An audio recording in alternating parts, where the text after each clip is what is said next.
एक व्यक्ति तैरने के लिए डुबकी लगाने के लिए जाता है और वो गहराइयों में डूबता है, तैरता है और तैर करके सरोवर के जल का आनंद लेकर के लौटता है। और कुछ व्यक्ति ऐसे होते हैं जो प्यासे हैं और वे अपनी प्यास मिटाने के लिए सरोवर के पास जाते हैं और वे सरोवर का जल पी करके अपनी प्यास मिटाते हैं और वहां से सरोवर की प्रशंसा करते हुए लौटते हैं।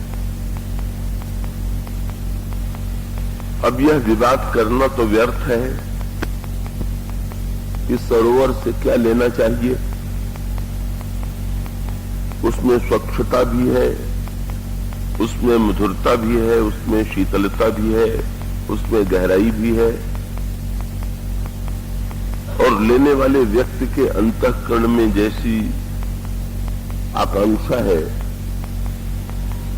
या उसकी जैसी आवश्यकता है तो उसी के अनुकूल वो सरोवर के निकट जाकर के उससे लेकर के लौटता है। तो इसका सीधा सा तात्पर्य यह है कि श्री रामचरितमानस में भगवान राम और जनक नंदिनी सीता का जो चरित्र है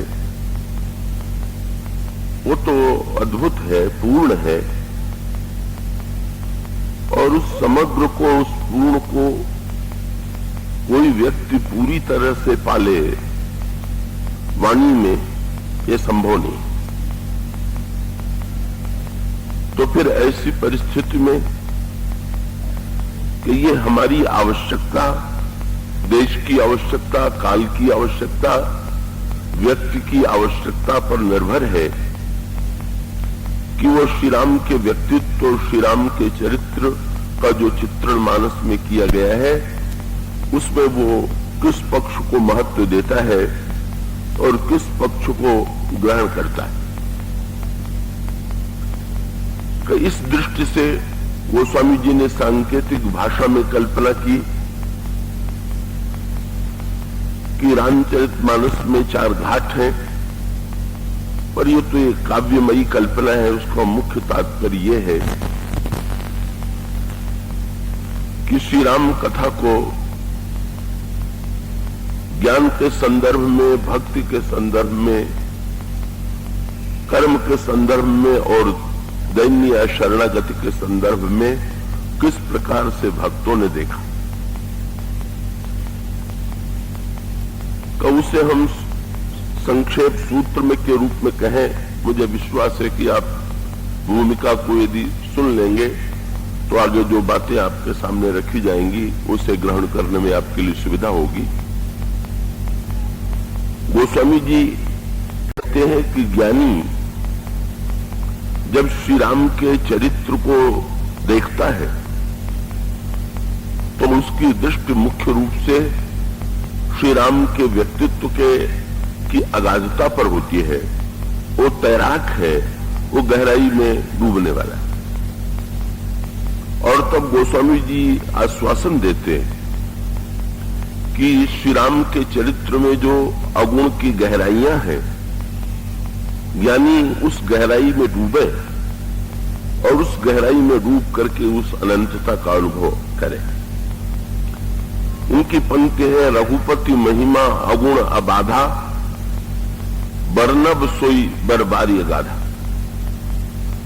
जो तैराकी के लिए जाएगा, जो गहराइयों के लिए जाएगा, अगर जल उथला है तो उसे संतोष नहीं होगा। तो ज्ञानी की दृष्टि गहराइयों में है, तैराकी में है और वो श्री राम के व्यक्तित्व की जो अनंतता है, उनके चरित्र की जो अनंतता है, उसका आनंद श्री रामचरितमानस से लेता है।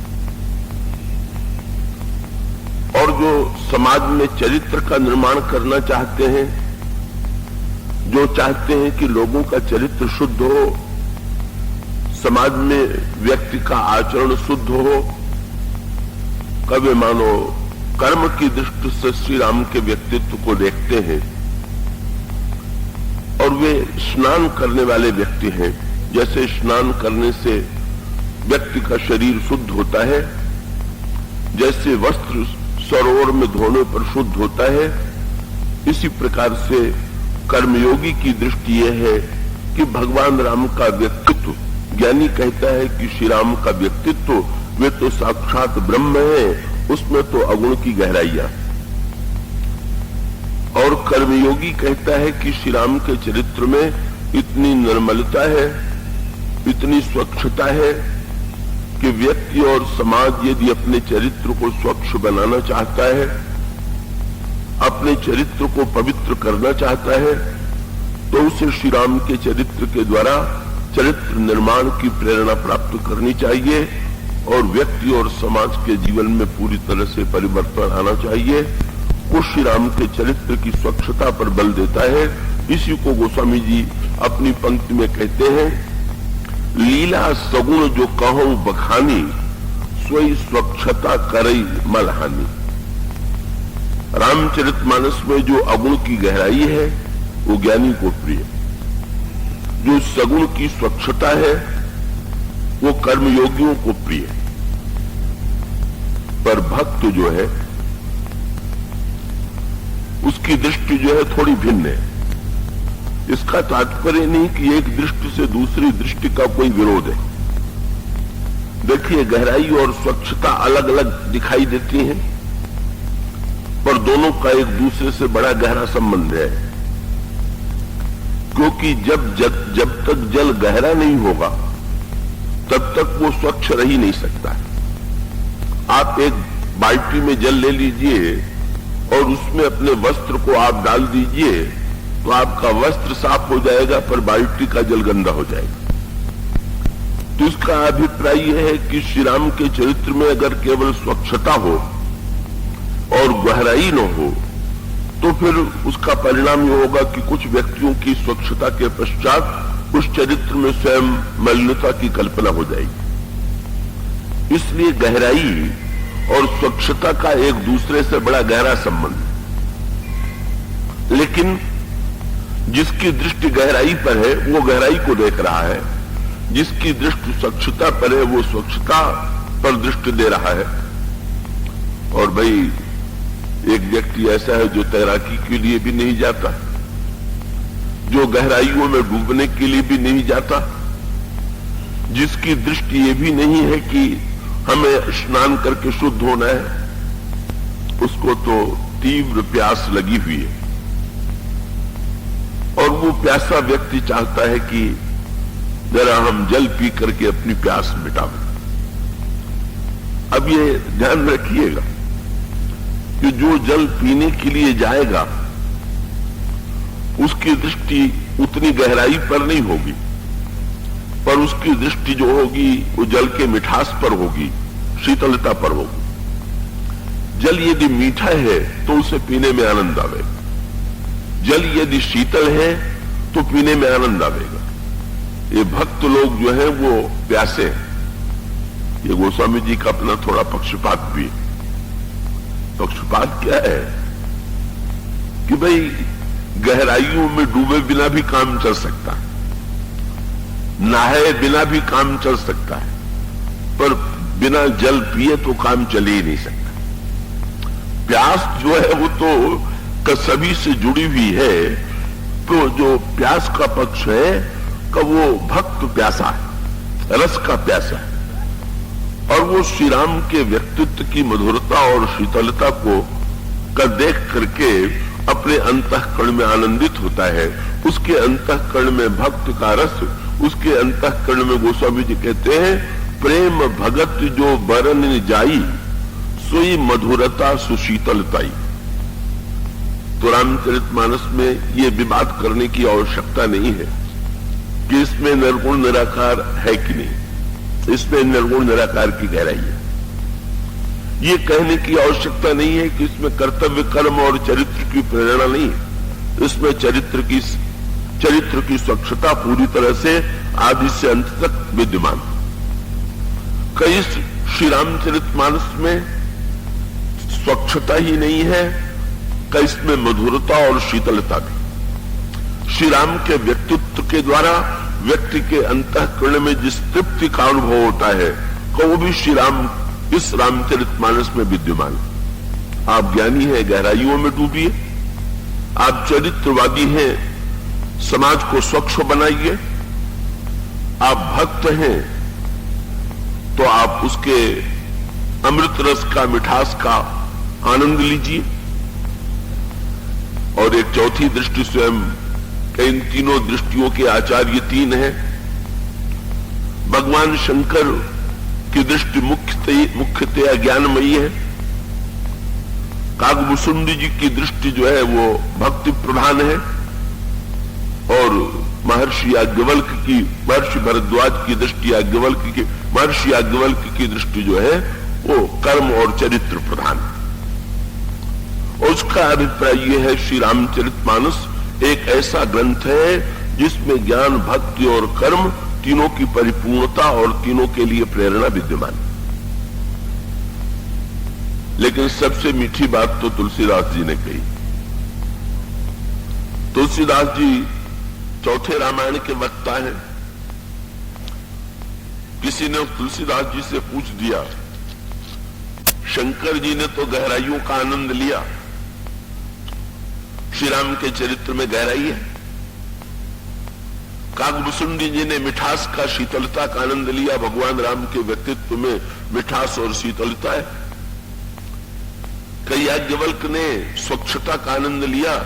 श्री राम का चरित्र स्वच्छ है। पर ये तो बताइए कि आपने श्री राम के चरित्र से क्या प्रेरणा पाई, आपने श्री राम से क्या लिया। और तब गोस्वामी जी ने एक बड़ी अनोखी बात कही। उन्होंने कहा कि श्री राम के चरित्र से मैंने कुछ लिया नहीं, मैंने तो दिया।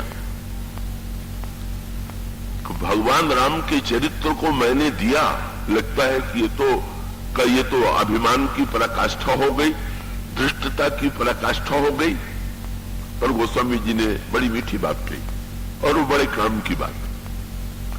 गोस्वामी जी ने कहा, भाई मैं क्या करूं, एक वस्तु मेरे पास थी और मेरे पास उसे छोड़ करके और कुछ नहीं था। और भगवान राम के व्यक्तित्व में सब था, लेकिन एक वस्तु नहीं थी। और वो क्या नहीं थी? तो देखिए, जल में गहराई होनी चाहिए तो श्री राम के चरित्र में गहराई है। जल में स्वच्छता होनी चाहिए तो श्री राम के चरित्र में स्वच्छता है। जल में मिठास और शीतलता होनी चाहिए तो श्री राम के व्यक्तित्व में मिठास और शीतलता है। पर जल में एक गुण और होना चाहिए जिससे आप सब लोग, हम लोग भली प्रकार से परिचित।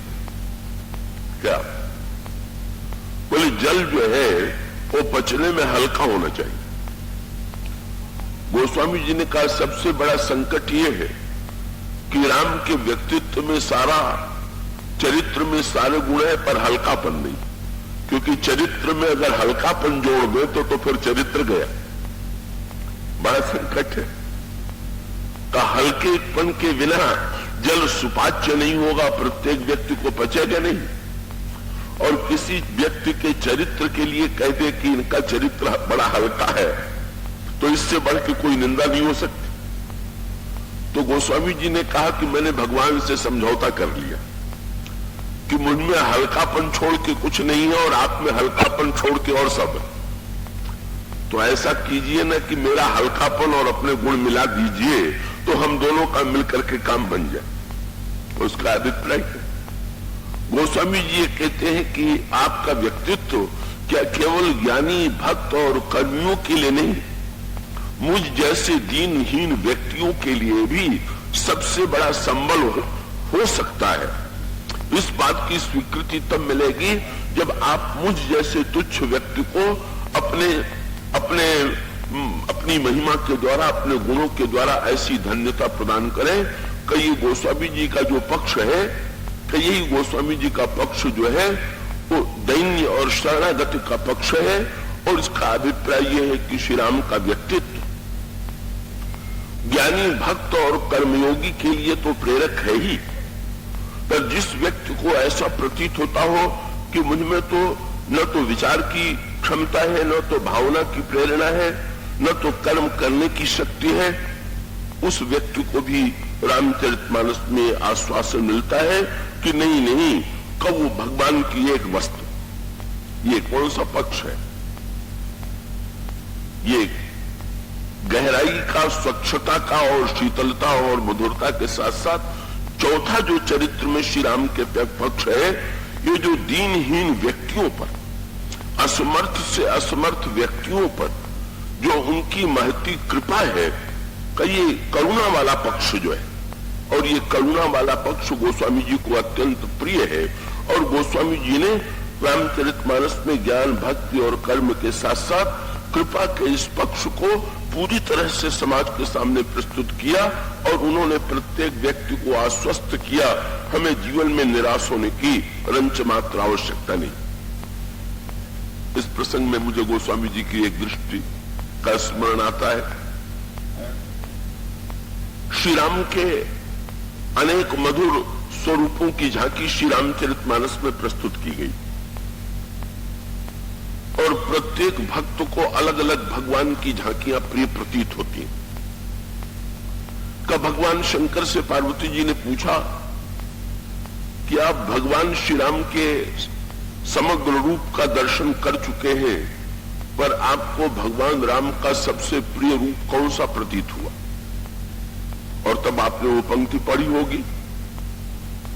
भगवान शंकर कहते हैं, बंदौ बाल रूप सोई रामू, सब सिद्धि सुलभ जपत जिसु नामू। मुझे तो बालक राम प्रिय है। काकभूषण जी का भी आग्रह यही है कि उनको अयोध्या में श्री राम का बाल रूप प्रिय है, और वो 5 वर्ष तक उस बालक रूप के साथ क्रीड़ा करते हैं। अगर कोई मिथिला वासियों से पूछे तो वे कहेंगे कि हमें तो दूल्हा राम, जो जही बर बाजू राम असवारा, तही सारदऊ न बर नहीं पारा, दूल्हा राम जो है हमें बड़े प्रिय प्रतीत होते हैं। तो अयोध्या में महाराज श्री दशरथ और कौशल्या की गोदी में विराजमान होने वाले श्री राम का भी बड़ा मधुर वर्णन रामायण में किया गया। दूल्हे के रूप में जब मिथिला में भगवान श्री राम पधारे, तो दूल्हे के रूप में श्री राम के पधारने के बाद गोस्वामी जी ने दूल्हा राम का कितना सुंदर रूप प्रस्तुत किया, और वो रूप भी बड़ा आकर्षक है। जब भगवान राम वनवासी गए बने और चित्रकूट में वट वृक्ष की छाया में बैठे, तब भी भगवान श्री राघवेंद्र का दर्शन करके ऋषि मुनि भी धन्य हो गए। लेकिन तुलसीदास जी से भगवान राम ने एक दिन पूछ दिया कि तुम्हें इन सारे रूपों में मेरा कौन सा रूप सबसे अधिक प्रिय है? ये अयोध्या में जो मेरा बाल रूप है तुम्हें वो प्रिय है, या मिथिला में जो मेरा दूल्हा रूप है वो तुम्हें आकर्षक लगता है, या चित्रकूट में जो मेरा मुनि वेश है उसके प्रति तुम्हारे अंतःकरण में श्रद्धा है? गोस्वामी जी ने कहा, महाराज जी, ये सभी रूप बड़े आकर्षक हैं, बड़े सुंदर हैं, और सभी मुझे प्रिय।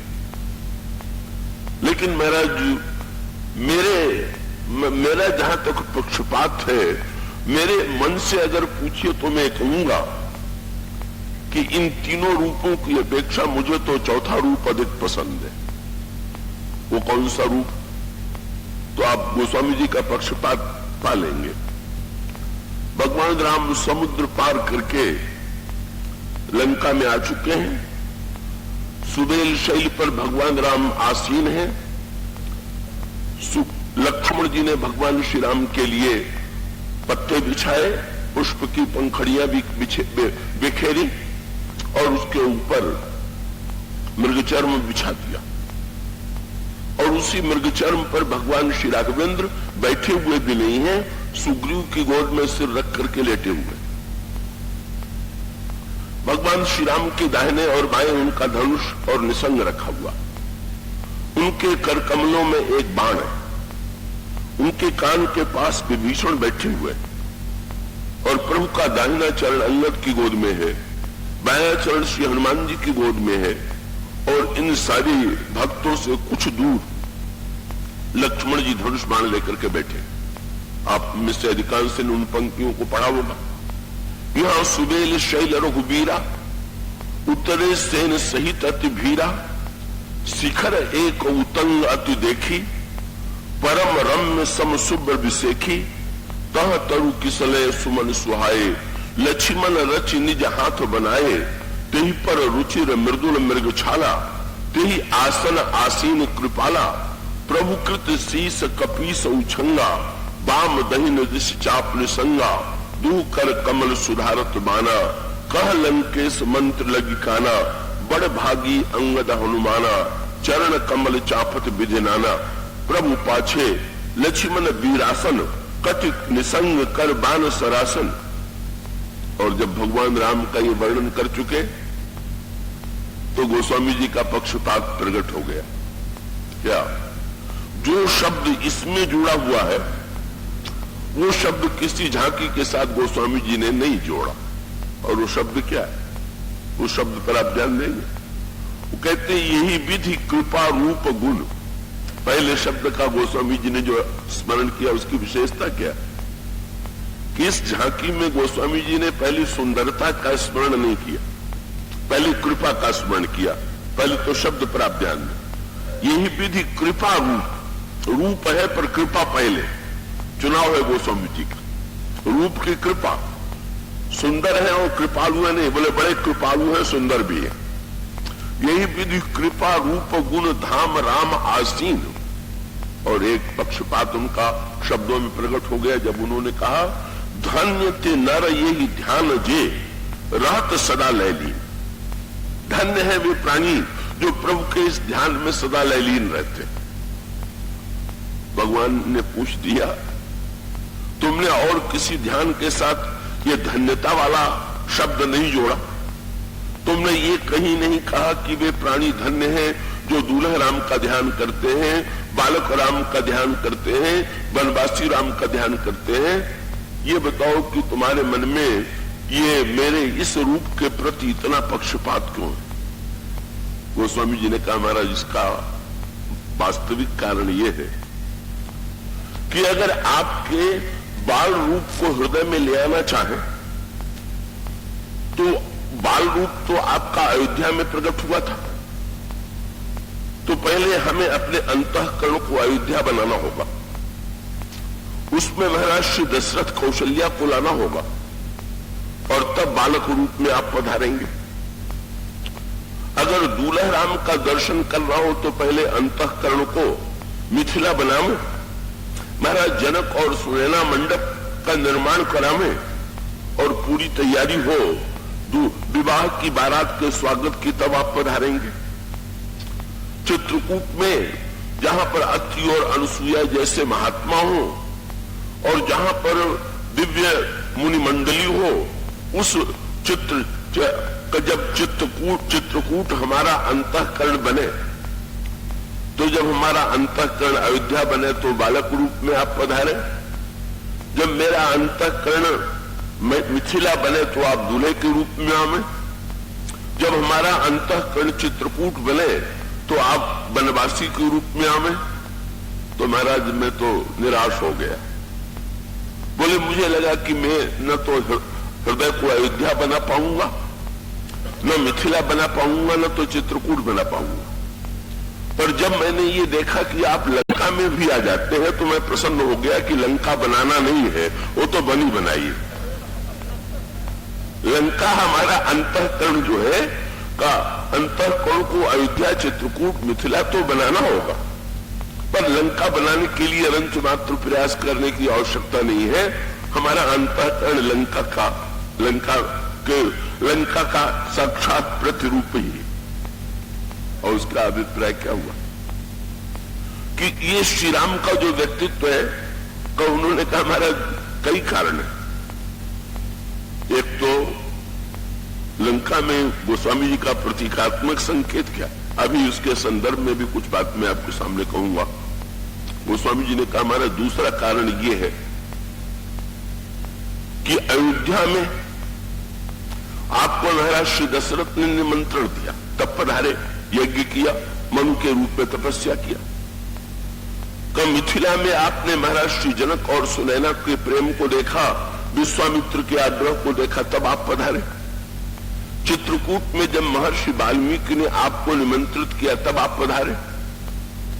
तो अयोध्या और मिथिला और चित्रकूट में जहां आप गए, वह किसी न किसी ज्ञानी भक्त या कर्मयोगी ने आपको निमंत्रण दिया।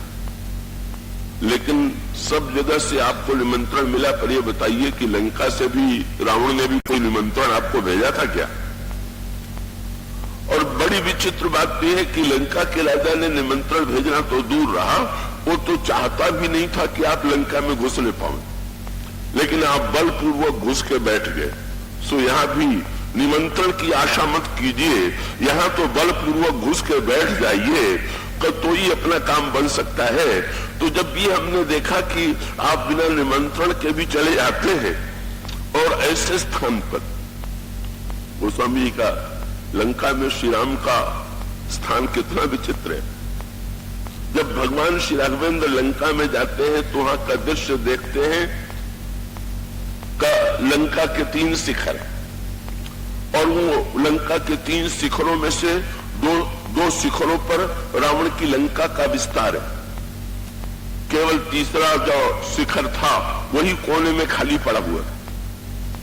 भगवान राम ने लक्ष्मण से कहा कि भाई यहां तो कोई और जगह खाली नहीं है, तो चलो इसी कोने में। इसका व्यंग्यात्मक तात्पर्य क्या कि भाई अयोध्या में श्री राम को सिंहासन पर बैठाते हैं, मिथिला में भगवान राम को बरासन पर बैठाते हैं, चित्रकूट में भगवान श्री राघवेंद्र को मृत्तिकासन और कुशासन पर बैठाते हैं, लेकिन यहां पर लंका में बोले लंका के 2/3 भाग पर रावण का शासन चल रहा, केवल एक कोना खाली है और उसी पर श्री राम को बैठना है। गोस्वामी जी ने कहा मैं तो अपने हृदय से जब मिला के देखता हूं तो मुझे आश्वासन मिलता है कि यहां पर भी हृदय के 2/3 भाग पर तो बुराइयों का ही शासन है। कहीं कोना खाली पड़ा हुआ हो और आप आके बैठ जाइए तो आपकी कृपा, आप कोने में भी बैठ सकते हैं। ये बात मुझे जितना आश्वस्त करती है उतना हमको आश्वासन अन्यत्र मिथिला, चित्रकूट या अयोध्या में प्राप्त नहीं होता। और उसके साथ साथ जब भगवान श्री राघवेंद्र का लंका में आए तो गोस्वामी जी ने संकेत के रूप में बड़ी सांकेतिक भाषा प्रस्तुत की। सिंहासन अयोध्या का आसन है जहां भगवान राम बैठते हैं। सिंहासन, बरासन और चित्रकूट का कुशासन, ये बड़े विस्तृत प्रसंग है। केवल सूत्र के रूप में मैं चर्चा कर सकता हूं कि ये ज्ञान, भक्ति और धर्म के तीनों आसन। जनकपुर का आसन महाराज जनक के द्वारा जो कल्पित आसन है वो ज्ञान का आसन है। चित्रकूट का आसन जो जनक नंदिनी सीता ने अपने हाथ से मृत्तिका की वेदी बनाई है, ये भक्ति देवी के द्वारा निर्मित आसन है। और जो अयोध्या का सिंहासन है जहां से राम राज्य का संचालन होता है, ये धर्म का आसन। और इस तरह से श्री राम के लिए 3 आसन। और इसका अभिप्राय है श्री राम को यदि हम अपने अंतःकरण में बुलाना चाहें, चाहे हम अपने अंतःकरण में ज्ञान के आसन की कल्पना करें, भक्ति के आसन का निर्माण करें, धर्म के आसन का निर्माण करें और उस पर भगवान को आसीन करें, भगवान को बुलावें। लेकिन गोस्वामी जी कहते हैं नहीं, निराश होने की आवश्यकता नहीं। यदि सिंहासन नहीं है, यदि बरासन नहीं है, यदि कुशासन नहीं है तो कोई बात नहीं। लंका में भगवान राम आए तो न सिंहासन था, न तो बरासन था, न कुशासन था। वहां कौन सा आसन था? वहां तो भगवान राम साथ में जो आसन लेते आए थे, मृगचर्म, वही लक्ष्मण जी ने बिछा दिया। और उसका अभिप्राय यह है कि मेरे हृदय में आइए तो आसन भी साथ ही लेते आइए और उस आसन पर आकर के बिना निमंत्रण के आइए, लंका में आइए और आकर के वे उस आसन पर, अब यहां पर गोस्वामी जी की जो प्रतीकात्मक भाषा है वो बड़ी गंभीर सांकेतिक भाषा है। ये मृगचर्म का जो आसन लंका में दिखाई देता है, इसका तात्विक तात्पर्य क्या? देखें, ये मृग कौन है? मृग का वर्णन ये है कि ये मारीच है, मारीच का ही ये चर्म है। मारीच बड़ा ही चंचल और वेश बदलने की कला में अत्यंत निपुण था। और उसके जीवन की विडंबना यह है कि प्रारंभ के दिनों में उसने भगवान श्री राम से युद्ध करने की चेष्टा की और उसके पश्चात उसने श्री राम के भक्त बनने की चेष्टा की। लेकिन उसके पश्चात एक ऐसी स्थिति आती है कि जहां मारीच मृग बनने के लिए, स्वर्ण मृग बनने के लिए बाध्य किया जाता है और स्वर्ण मृग बनने के पश्चात कब वो जनक नंदिनी सीता के हरण में कारण बनता है। और उस समय जब मृग का पीछा करते हुए भगवान श्री राघवेंद्र उस मृग के ऊपर बाण का प्रहार करते हैं, तो उस संदर्भ में जो चर्म निकला, अब ये मैं आशा करता हूं आप इसको जरा बहुत एकाग्रता से सुनेंगे। ये सांकेतिक तात्पर्य क्या है? कौन सा आसन है ये मृगचर्म का जो आसन है, ये कौन सा आसन है? देखिए, ये मारीच केवल रामायण के इतिहास में ही मत आप ढूंढिए। राम कथा को आप दो दृष्टियों से पढ़ सकते हैं और पढ़ते हैं, और दोनों में आनंद है।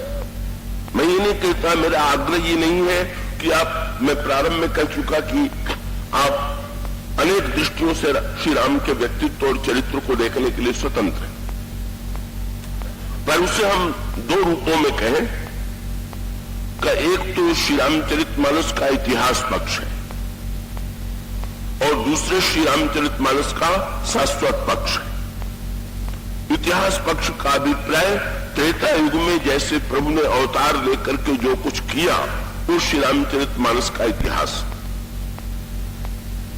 और शाश्वत पक्ष का अभिप्राय यह है भगवान श्री राम के व्यक्तित्व को हम अपने जीवन के वर्तमान के संदर्भ में जो प्रभु का शाश्वत रूप है उसकी दृष्टि से देखें। उसके लिए मैं दो दृष्टांत देता हूं, चित्र और दर्पण का।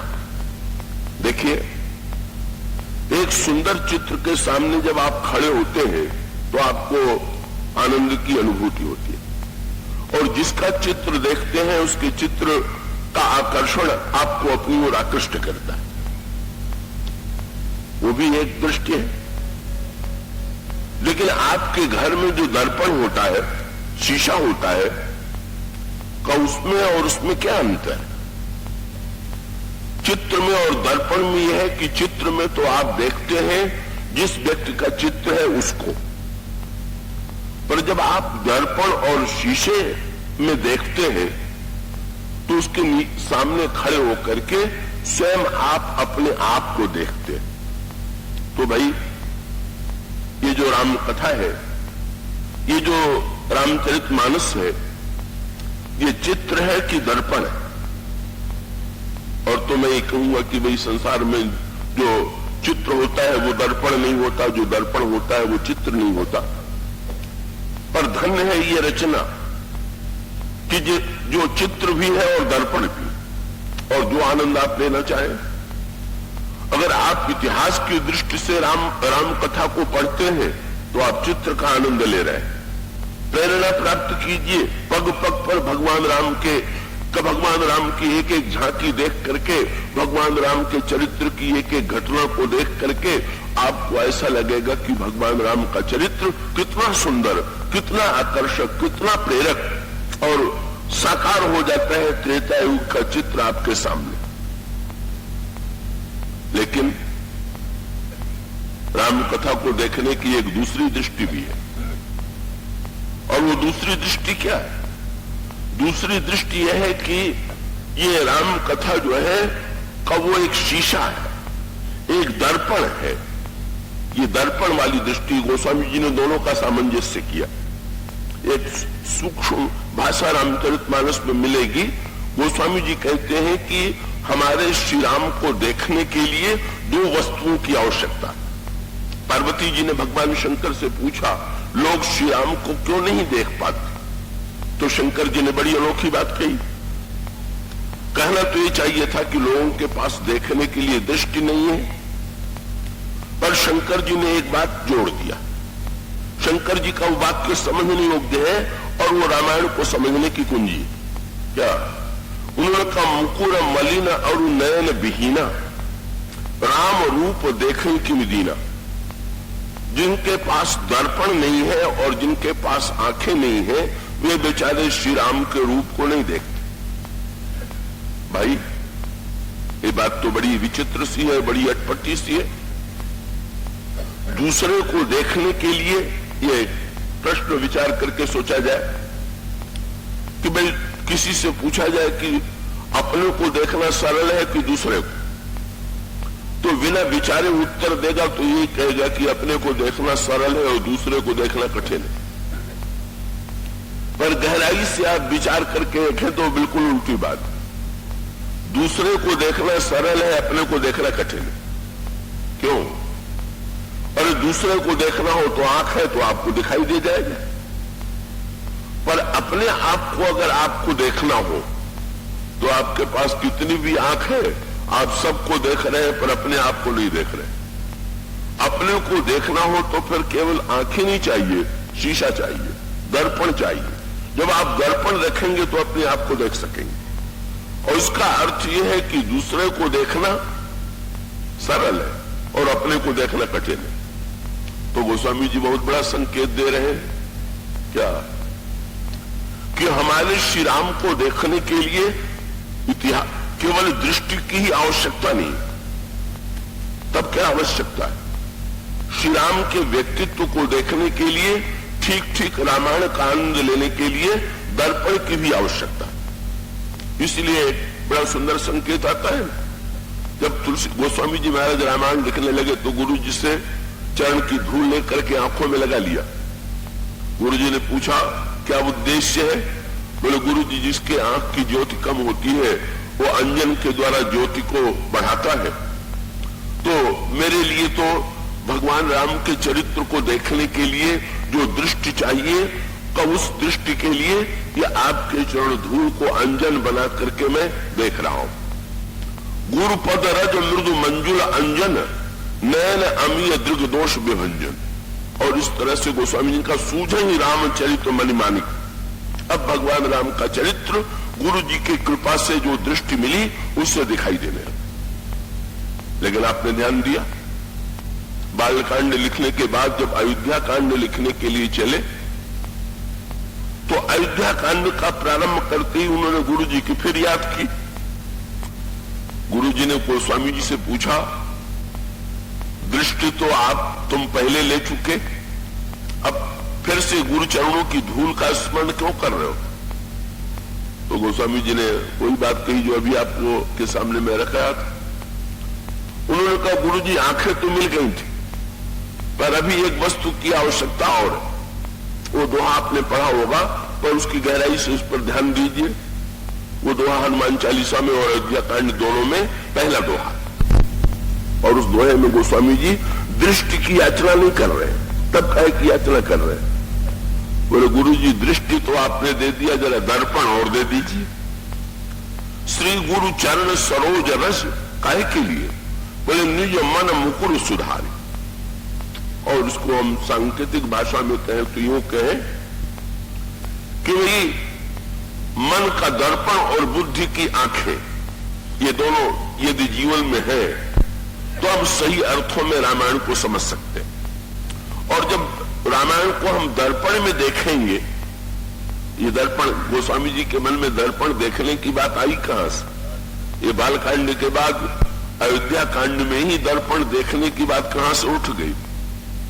उसका सांकेतिक प्रसंग ये है कि गोस्वामी जी जो ही प्रारंभ करते हैं अयोध्या कांड में का उसी समय अचानक महाराज श्री दशरथ का वर्णन किया गया और महाराज श्री दशरथ ने श्री राम को पा लिया है। लेकिन गोस्वामी जी कहते हैं श्री राम को पा लेने के बाद भी उनको एक नई आवश्यकता का अनुभव हुआ। क्या? अयोध्या के राज सिंहासन पर वो बैठे हुए और चारों ओर उच्च स्वर से, एक स्वर से लोग प्रशंसा कर रहे हैं और लोगों के मुंह से बात निकल रहा है, त्रिभुवन तीन काल जग माही, भूरि भाग दशरथ समनाई। तीनों काल और तीनों लोकों में दशरथ के समान कोई पुण्यात्मा नहीं। और अगली पंक्ति आपने पढ़ी, गोस्वामी जी ने कहा ये शब्द जो है महाराज दशरथ के कान में गया और कान में जाते ही उन्होंने क्या किया, राय सुभाय मुकुर कर लीना और बदन विलो के मुकुट समकीना। महाराज श्री दशरथ ने अचानक अपने बगल में वो दर्पण रखे हुए थे, उस दर्पण को उन्होंने उठा लिया और दर्पण में महाराज श्री दशरथ अपना मुंह देखने लगे। यूं ये बात बड़ी अटपटी। एक समालोचक ने तो ये लिखा कि तुलसीदास जी को लगता है राजाओं के शिष्टाचार का पता ही नहीं था कि कोई राजा क्या सभा में बैठ करके शीशा देखेगा। शीशा देखने की जगह जो है वो घर का कमरा है कि राजसभा में बैठ करके शीशा कोई देख रही है। पर गोस्वामी जी यही तो बताना चाहते हैं कि अकेले कमरे में तो शीशा सब देखते, पर जो सबके सामने शीशा देखे वो वही सबके सामने शीशा देखना और अकेले में शीशा देखना। शीशा देखने का अर्थ क्या हुआ? शीशा देखने का अर्थ है अपनी कमी को देखना। आप सो करके उठे हैं, कहीं बाहर जाना चाहते हैं, आप शीशे के सामने खड़े हो जाते हैं और शीशे के सामने खड़े होकर के आंखों में क्या गंदगी है, चेहरे पर कैसी गंदगी है, बाल कैसे बिखरे हुए हैं, शरीर में कैसी गंदगी है, इसको शीशे में आप देख लेते हैं। तो ये शीशा जो है वो हमें हमारी कमियों को दिखलाता है। यद्यपि शीशे में प्रत्येक व्यक्ति अपनी कमी को देखता है, पर शीशे के साथ सबसे बड़ी विडंबना क्या है कि शीशे से बढ़कर के कोई प्रिय नहीं और शीशे से बढ़कर के झगड़े की जड़ नहीं। और उसका अर्थ क्या? स्वयं शीशा देखें तो प्रसन्नता होती है, पर अगर कहीं दूसरा कह दे कि शीशे में जरा अपना मुंह देख लीजिए तो झगड़ा हुए बिना नहीं रहेगा। और विचित्र बात है, गोस्वामी जी का साथ ये आध्यात्मिक शब्द है, राय सुभाय मुकुर कर लीना बदन विलो की मुकुट सम कीना। ये सम शब्द पर ध्यान दीजिए। एक और मुकुट झुका हुआ है, महाराज श्री दशरथ उस मुकुट को सम बना लेते हैं। और उसका अभिप्राय क्या हुआ कि भाई जीवन में एक ओर झुक जाना, दाहिने या बाएं झुक जाना, मुकुट का इधर या उधर चला जाना, ये असंतुलन का प्रतीक है। गीता का संदेश यह है, सच्चा जीवन क्या है, सच्चा योग क्या है? कहा गया समत्वम योग इच्छते। अगर हम सम में स्थित हैं तो हमारे जीवन में समत्व है। तो इसका अभिप्राय क्या? महाराज श्री दशरथ ने अंतर निरीक्षण किया, दर्पण में देखा और दर्पण में उन्होंने असंतुलन और विषमता को जब देखा तो असंतुलन और विषमता को दूर करने के लिए उन्होंने मुकुट को सीधा किया और उससे भी आगे चल करके उन्होंने प्रेरणा प्राप्त की।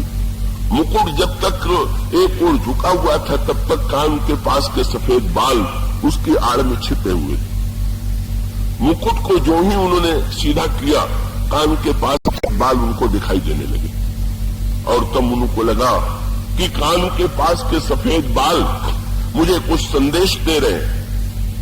और तब उन्हें संदेश ये मिला कि कान के पास के बालों ने कहा कि महाराज इस मुकुट को अब सीधा मत कीजिए, अब इसको तो समर्पण कीजिए, भगवान राम के माथे पर इस मुकुट को धारण करा दीजिए। यही क्रम प्रेरणा, यही साधक का जीवन। स्वयं अपने को देखना, अपनी कमी को देखना, समत्व में स्थित होना और समर्पण की प्रेरणा।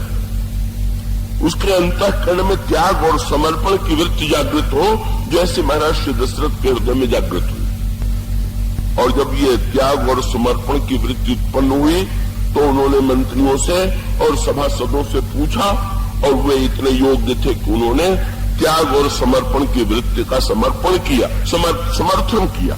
उन्होंने कहा कि बिल्कुल ठीक है, आप श्री राम को युवराज पद पर अभिषिक्त कर दीजिए।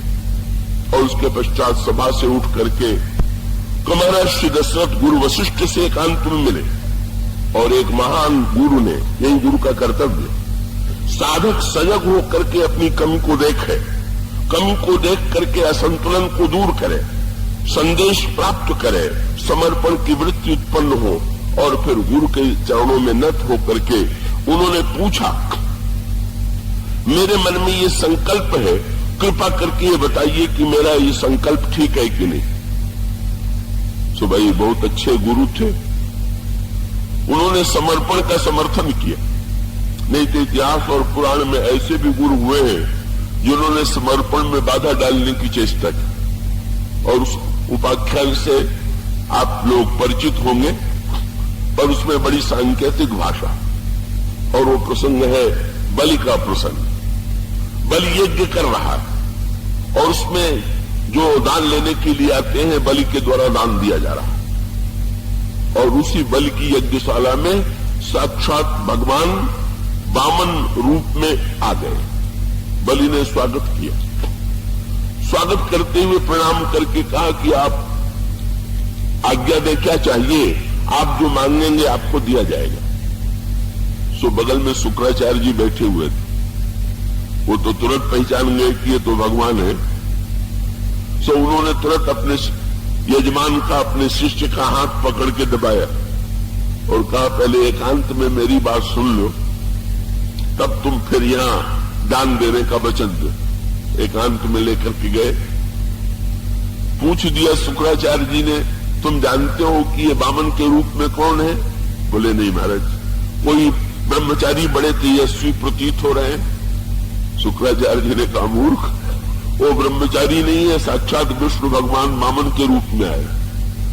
आश्चर्यचकित हो गया बलि, यज्ञशाला में भगवान पधारे हैं। बोले मूर्ख, तेरी सारी संपत्ति छीनने के लिए आए, तो तू लौट करके चल और कह दे कि मैं आपको नहीं दूंगा। सो बलि ने बहुत बढ़िया बात कही। बोले महाराज, ये तो भगवान की कृपा है कि मांग करके लेने के लिए आए, और वो तो चाहे तो छीन के भी ले सकते हैं। तो ऐसी स्थिति में आप ये बताइए कि जो सर्वशक्तिमान है, जिसमें छीनने की शक्ति है, अगर वो मुझे ऐसा सौभाग्य दे रहा है कि वो मुझे दानी का श्रेय दे रहा है, तो गुरुजी भला बताइए, ऐसे अवसर पर क्या नहीं करना मेरे लिए उचित होगा क्या? तो इसका अभिप्राय क्या? गुरुजी को अपनी चिंता हो गई। बोले शिष्य का राज्य चला जाएगा तो हमारी सुविधाएं समाप्त हो जाएंगी, इसलिए उस शिष्य की संपत्ति को बचाने के लिए भगवान को देने के लिए भी रोक रहे हैं, भगवान को देने में भी निषेध करते। तो बड़े बिगड़े और बोले मेरी बात नहीं मानेगा तो तेरी सारी संपत्ति, मैं शाप देता हूं कि तेरी सारी संपत्ति नष्ट हो जाए। सो हंस करके बलि ने कहा कि महाराज देख लीजिए, भगवान तो छीनने आए थे, आपके मुंह से भी वही निकला जो वो चाहते थे, इसलिए लगता है कि जब भगवान ही चाह लेते हैं तो उसमें बाधा डालने की चेष्टा व्यर्थ। पर फिर भी शुक्राचार्य जी की ममता नहीं मानी, और जब संकल्प के लिए जल दिया जाने लगा कमंडल से, तो उस कमंडल की टोटी में शुक्राचार्य जी घुस के बैठ गए। जल नहीं गिरेगा तो संकल्प कैसे बोला जाएगा? और जब जल नहीं गिरा तो भगवान ने मुस्कुरा करके कमंडल अपने हाथ में ले लिया, और उन्होंने कहा कि अभी मैं जल गिराता हूं। वहीं पर कुश पड़ा हुआ था, कुश लेकर के भगवान ने उसकी टोटी में जो प्रहार किया तो सीधे शुक्राचार्य जी की एक आंख फूट गई। सो निकल के भागे और जल गिरने लगा। भगवान ने तो जो चाहा वो हो ही गया। शुक्राचार्य जी ने बाद में उलाहना दिया, महाराज मेरी आपने एक आंख क्यों फोड़ दिया? भगवान ने कहा मैंने फोड़ नहीं दिया, मैंने तो वास्तविकता दिखा दिया। बोले नेत्र तो दो होने चाहिए, ज्ञान विराग नयन उर्गारी। तो आपकी एक आंख तो बिल्कुल ठीक, ज्ञान वाली आंख तो इतनी पहनी है कि शुक्र बलि नहीं पहचान पाया वो आपने पहचान लिया।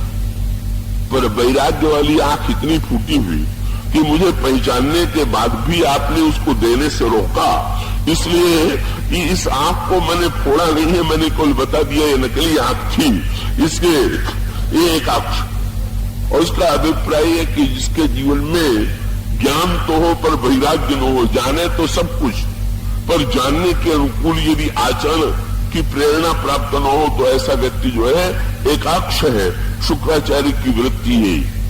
और इस तरह से तो शुक्राचार्य के रूप में जो गुरुत्व का दुरुपयोग करके भगवान के प्रति समर्पण में बाधक बनता है उसका स्वरूप पुराण में ही है। और गुरु वशिष्ठ जो है समर्पण की प्रेरणा देते हैं।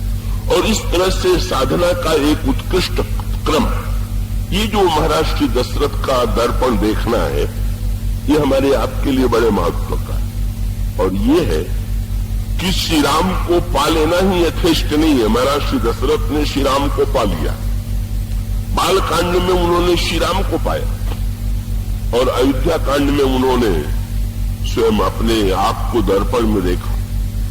इसी प्रकार से श्री राम के साथ साथ जब तक रामायण के दर्पण में स्वयं अपने को नहीं देखते, अपनी कमियों को नहीं देखते, हमारे अंतःकरण में त्याग, समर्पण और सेवा की वृत्ति जागृत नहीं होती, तब तक वस्तुतः हमने रामचरित्र से, श्री राम के चरित्र से पूरा लाभ नहीं लिया। इसका तात्पर्य है। इसलिए आप राम कथा को शुद्ध इतिहास की दृष्टि से पढ़ें।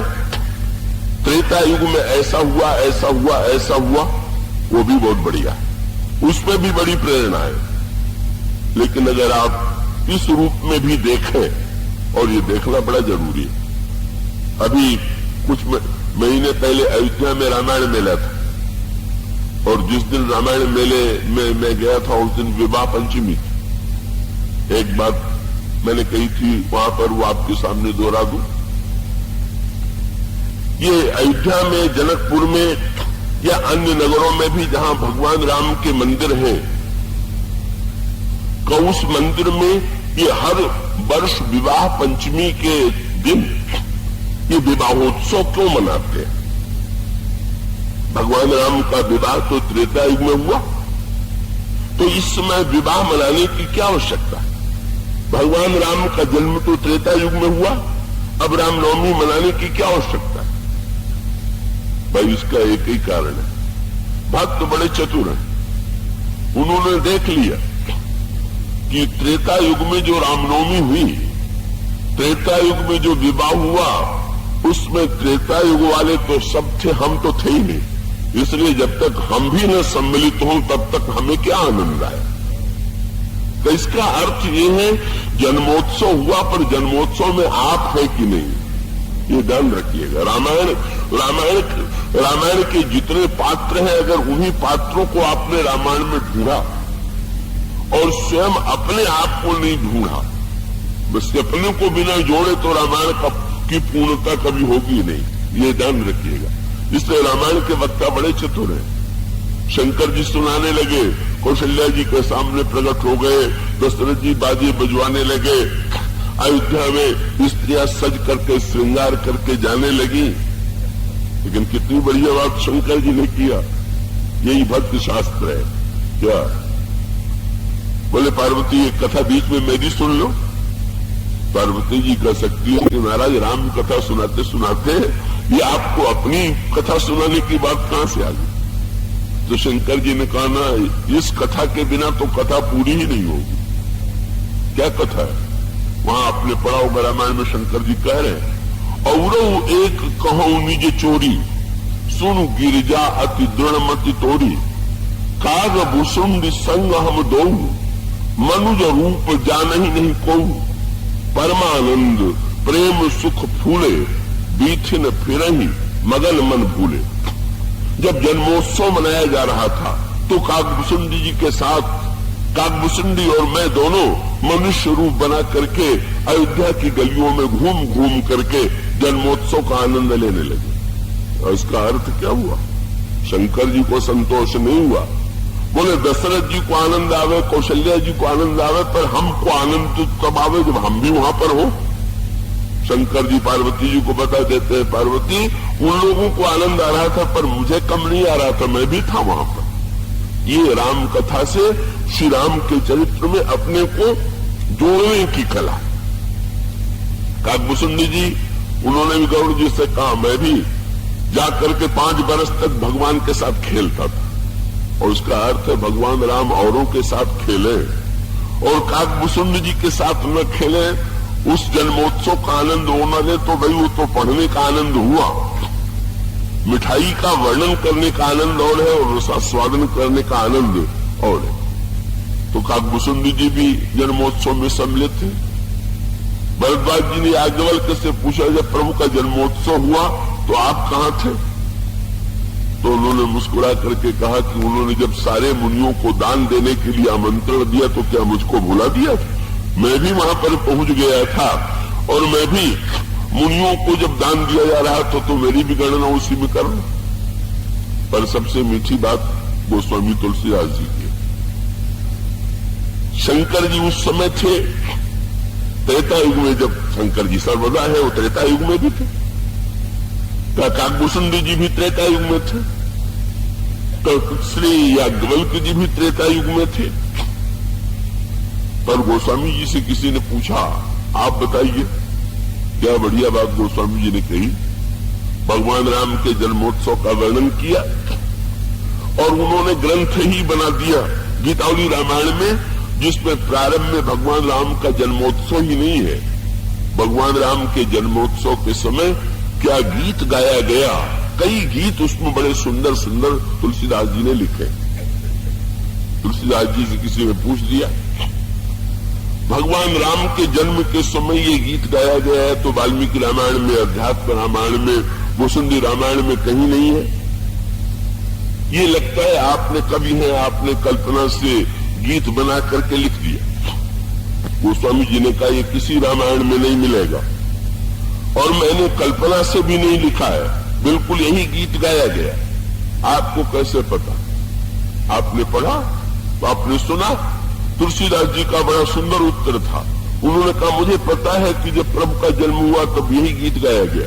कैसे? बोले, तह तुलसी मिल गायू, उन गाने वालियों में मैं भी सम्मिलित था, इसलिए मुझसे छोड़ करके किसको पता होगा कि क्या गीत गाया गया। बड़े चतुर है। मानो बाजी ले गए शंकर जी का भूषुंडी और याज्ञवल्क्य से भी। वो लोग जन्मोत्सव में बाहर घूम रहे थे।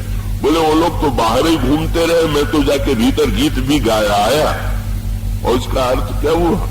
राम कथा के एक पात्र स्वयं आप बन गए हैं कि नहीं। ये श्री राम कथा की सार्थकता ये है कि आप ये देखें कि अयोध्या के सिंहासन पर भगवान राम बैठे हुए हैं, भरत जी खड़े हैं, हनुमान जी खड़े हैं, लक्ष्मण जी खड़े हैं, शत्रुघ्न जी खड़े हैं, सब ठीक, बहुत बढ़िया रूप। पर आप ये तो सोचिए कि आप कहां खड़े। जब तक आप अपने को उस सभा में खड़ा नहीं कर लेंगे तब तक आप राम राज्य के नागरिक नहीं बनेंगे, तब तक हमारे और आपके जीवन का राम राज्य का संबंध नहीं जुड़ेगा। और इसका अर्थ यह है कि राम कथा को केवल भूतकाल के सत्य के रूप में मत देखिए। देखें तो आप उसका भी आनंद लीजिए, पर भूत के साथ साथ भूत और वर्तमान को मिला करके एक कर दीजिए, दोनों को जोड़ दीजिए। चाहे आप इस युग में प्रभु को ले आइए और चाहे प्रभु के युग में आप चले जाइए, जब तक आप दोनों नहीं मिलेंगे तब तक राम कथा की पूर्णता नहीं होगी। यह है राम कथा को। तो ये जो दृष्टि, जो बात मुख्य रूप से मैं कहता हूं, मैं तो सभी दृष्टिकोणों के सामंजस्य को स्वीकार करता हूं, पर मेरी दृष्टि का मुख्य संकेत क्या है, जो मैं मारीच के संदर्भ में आपके सामने कह रहा था कि मारीच जो है इतिहास की दृष्टि से एक पात्र है, पर शाश्वत इतिहास की दृष्टि से रामचरितमानस के दर्पण में अगर हम और आप देखें तो एक मारीच हमारे आपके पास, सबके पास विद्यमान। गोस्वामी जी की सांकेतिक भाषा क्या है? मारीच के मृगचर्म पर भगवान राम बैठे हुए हैं और सुग्रीव की गोद में भगवान राम का सिर है, विभीषण है, अंगद है, श्री हनुमान जी हैं, इसका अभिप्राय क्या? बोले जितने योगी थे, जितने महापुरुष थे, उन्होंने उपदेश दिया कि पहले मन को एकाग्र करो, मन की चंचलता समाप्त करो। जब मन एकाग्र होगा, जब मन की चंचलता समाप्त होगी, तब भगवान का ध्यान बनेगा। पर तुलसीदास जी ने कहा कि महाराज, अयोध्या वाले, मिथिला वाले, चित्रकूट वाले भले मन को एकाग्र करें, लेकिन मुझे तो संतोष तब मिला जब मैंने देखा कि चंचल बंदरों की गोद में भी आप आ जाते, तो विश्वास हो गया कि चंचल मन में भी आप आने के लिए प्रस्तुत है। ये चंचल बंदरों के बीच में, राक्षसों के बीच में, और ये मृगचर्म जो है, इसकी सांकेतिक भाषा ये है कि ये जो हमारा और आपका मन है, यही मारीच, और मारीच में जो बातें हैं वो हमारे आपके मन में क्या, बड़ा चंचल, बड़ा बहुरूपिया, चाहे जैसा वेश बनाने की कला में बड़ा निपुण, और इसके साथ साथ जो चाहता है, कभी चाहता है और कभी नहीं चाहता है, रावण का सेवक है, और रावण जो कराना चाहता है उसको करने के लिए बाध्य है। क्या रामायण के दर्पण में हम और आप अगर अपने को देखें तो हम लोगों की दशा यही नहीं है क्या? बोले कभी कभी हम और आप वो करने के लिए बाध्य हो जाते हैं जो नहीं करना चाहते। मारीच भक्त था कि मारीच दुष्ट था? बड़ी विचित्र बात है। कई बार लोग मुझसे, मैंने कल्याण में एक लेख भी लिखा, मारीच के प्रेम पर लिखा, तो कई लोगों ने आश्चर्य प्रकट किया कि मारीच दुष्ट है कि भक्त है। तो मैं तो यही कहूंगा कि भाई तुलसीदास जी ने बड़ी अनोखी बात की। मारीच के लिए दोनों शब्द उन्होंने लिख दिए। एक और तो मारीच के लिए तुलसीदास जी ने लिखा, अंतर प्रेम तासु पहचाना, मुनि दुर्लभ गति दीन सुजाना। मन अति हरस जनाउन ते ही, पाछे सुमिरस मन में रामा। मारीच महान प्रेमी है, गोस्वामी जी कहते हैं। और दूसरी वही तुलसीदास जी लिखते हैं, जब भगवान राम ने मारीच के ऊपर बाण चलाया तो तुलसीदास जी ने लिखा, खल बधि तुरंत फिरे रघुबीरा। भगवान राम दुष्ट को मार के लौटे।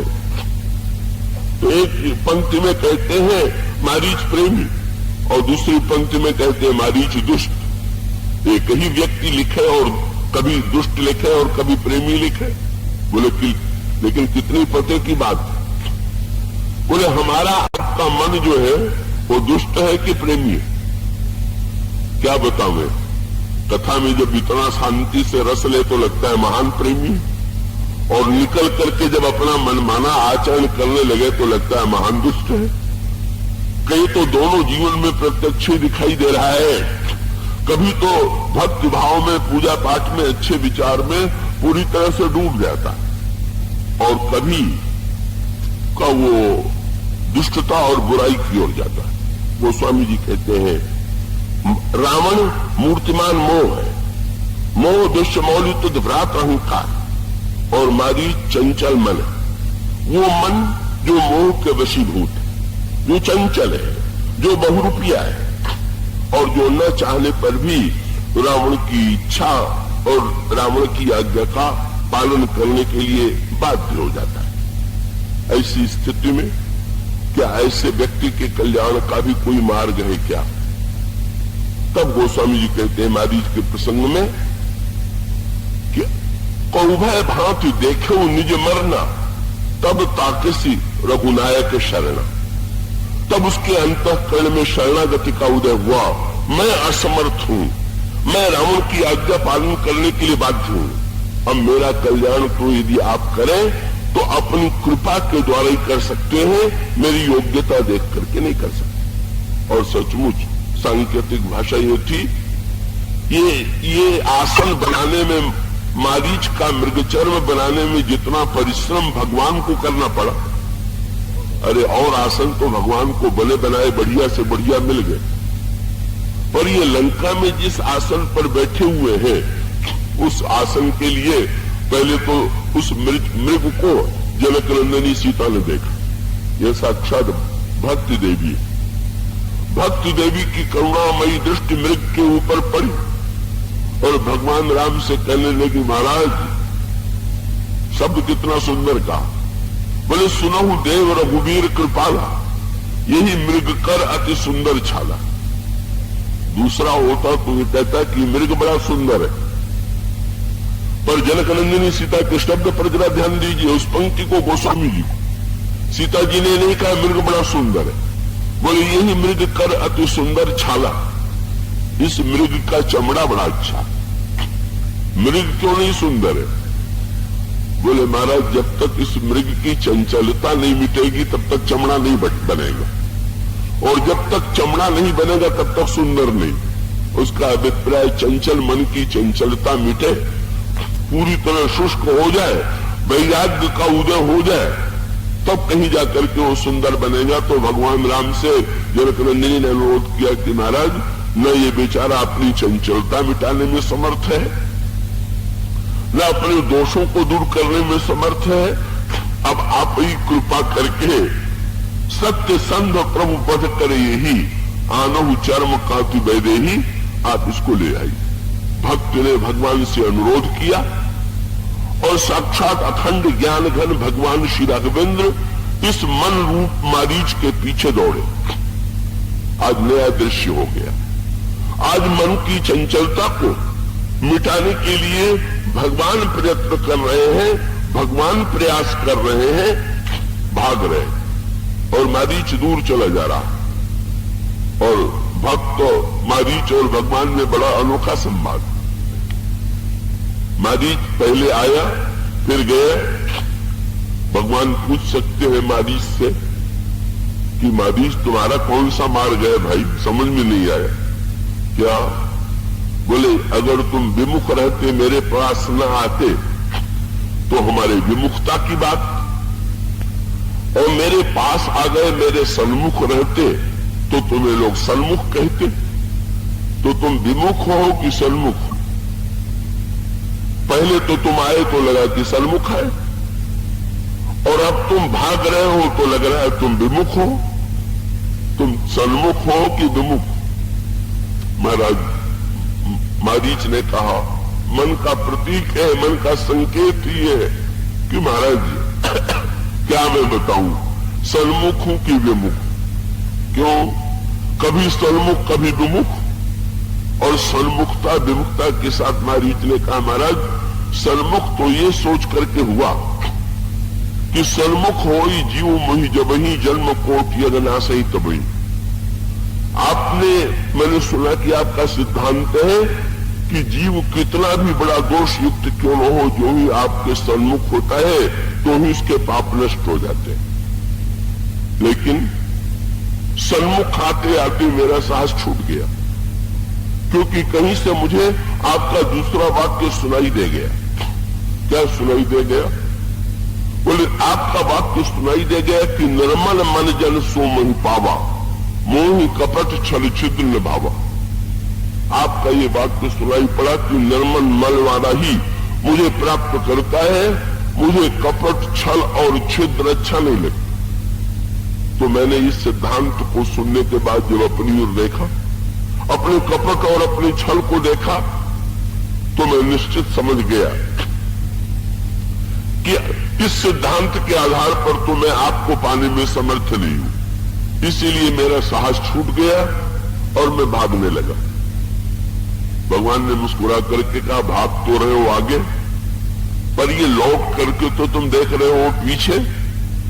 मारीच ने कहा, महाराज पीछे देखने में काम बन गया। क्या?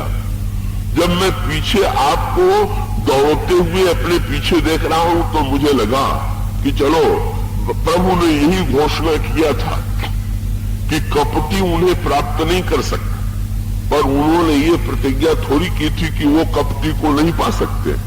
इसलिए मैं जिसको प्राप्त नहीं कर सका, वो प्रभु ही मुझे प्राप्त करने की चेष्टा कर रहे हैं। इसलिए महाराज मुझे संतोष हो गया कि जो असमर्थ हैं, आप दौड़ करके उनकी बुराइयों पर प्रहार करते हैं। मारीच की चंचलता पर, मारीच के कपट पर भगवान श्री राघवेंद्र प्रहार करते हैं और लक्ष्मण जी आकर के लखन ललित कर लिए मृगछाला, गीतावली रामायण में संकेत ये। कई लोग कहा करते हैं मारीच तो नकली था तो मृग चर्म कहां से आ गया? यही भक्ति रस की विशेषता है। भक्ति रस की विशेषता क्या? बोले कल्पना करना ठीक है कि नहीं?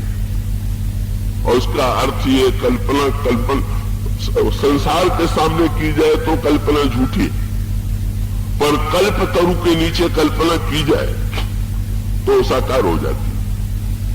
तो भगवान के साथ कल्पना जोड़ना तो कल्पतरु के साथ अपनी कल्पना को जोड़ना।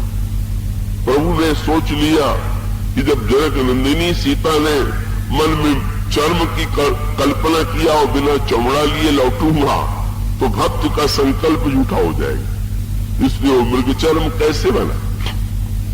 अब वो चमड़ा तो जब शरीर से अलग किया जाए, रक्त मांस से अलग किया जाए, तब चमड़ा अंत में सूख करके आसन के योग्य बने। ये सांकेतिक भाषा है। भक्ति देवी ने अनुरोध किया, अखंड ज्ञान घन प्रभु पीछे पीछे दौड़े। कितना परिश्रम करना पड़ा आसन तैयार करने में, कितनी साधना प्रभु को करनी पड़ी। और उसके पश्चात रक्त से अलग वो माने, जो वैराग्यवान होता है उसके लिए विरक्त शब्द का प्रयोग करते हैं। लक्ष्मण जी मूर्तिमान वैराग्य हैं। लखन राम सीता सहित राजत परण कुटीर, भगत ज्ञान वैराग्य जनु सोहत धरे शरीर। वैराग्य ने शुष्क बनाया, ज्ञान ने चंचलता को दूर किया और भक्त ने करुणा की दृष्टि से देखा। इतने परिश्रम के बाद जो आसन बना लंका में, वो आसन, उसका अभिप्राय यह है, लंका अहंकार का लंका दुर्ग हमारे अंतःकरण में विद्यमान है। हमारे जीवन के 2/3 भाग पर मोह और अभिमान का शासन है और हमारे अंतःकरण में ईश्वर के लिए कहीं कोई एक कोना छूटा हुआ है। वहां प्रभु पधारे, हम प्रभु से विनम्र होकर के अनुरोध करें, विनम्र होकर के प्रार्थना करें कि जैसे लंका में आप पधारे और सुबेर शैल पर आपने स्वयं अपने निर्माण किए हुए, अपने बनाए हुए आसन पर आसीन हुए और आपने रावण के विरुद्ध युद्ध की चुनौती दी। रावण के विरुद्ध आपने संघर्ष किया और रावण और कुंभकर्ण को और राक्षसों को मिटा करके आपने विभीषण को सिंहासन पर बैठाया। इसी प्रकार से हमारे अंतर जीवन में भी दुर्गुण दुर्विचारों का राज्य है। आप ही कृपा करके इस अहंकार और प्रवृत्ति के लंका दुर्ग में आइए। चंचलता को स्वीकार कीजिए। चंचलता को मिटाने के लिए आप स्वयं उनके पीछे दौड़ने की कृपा कीजिए और कृपा करके आप हमारे दुर्गुण दुर्विचारों के विरुद्ध युद्ध कीजिए, उनका संहार कीजिए और उनका संहार करके जब तक लंका में विभीषण का राज्य नहीं बनेगा तब तक अयोध्या में राम राज्य नहीं बनेगा महाराज। और उसका अभिप्राय क्या है? जब तक जीव के जीवन में परिवर्तन नहीं होता, वो स्वामी जी कहते हैं विभीषण हम और आप जितने हैं जीव है, जीव भवदंग सेवक विभीषण बसत। और इसका अर्थ ये है जीव के अंतःकरण में जब तक परिवर्तन नहीं होता है तब तक राम राज्य कैसा, तब तक ईश्वरीय राज्य कैसा। और गोस्वामी जी उस लंका की झांकी के द्वारा ये आश्वासन देते हैं, नहीं श्री राम को हम अपनी प्रार्थना के द्वारा आज के जीवन में भी अवतरित कर सकते हैं और अपने अंतर जीवन में राम राज्य की स्थापना कर सकते हैं। इस तरह श्री रामचरितमानस को देखने की एक दृष्टि, और उस दृष्टि का तात्पर्य है कि उस इतिहास के सत्य को हम और आप अपने वर्तमान से जोड़ करके देखें, अंतर जीवन से जोड़ करके देखें, मानस के दर्पण में हम देखें और देख करके ये देखें कि ये मानस के जो जितने पात्र हैं वो किस प्रकार से हमारे और आपके जीवन में मिले हुए हैं और जैसे त्रेता युग में भगवान उन समस्याओं का समाधान करते हैं, आज के युग में भी भगवान राम के द्वारा, रामायण के द्वारा हमारे अंतर जीवन की समस्या का समाधान हो सकता है। जितने प्रश्न हैं, जो समस्याएं हैं, उनका उत्तर मिल सकता है। यही वह दृष्टि है जिस दृष्टि से मुख्य रूप से मैं राम कथा का प्रतिपादन करता हूं। तो आज तो हमने और आपने आंखें मिलाई है, एक दूसरे से दृष्टि का विनिमय किया है। कल से अब 5 दिनों तक प्रसंग का वर्णन होगा। आज इतना ही। बोलिए सियावर राम।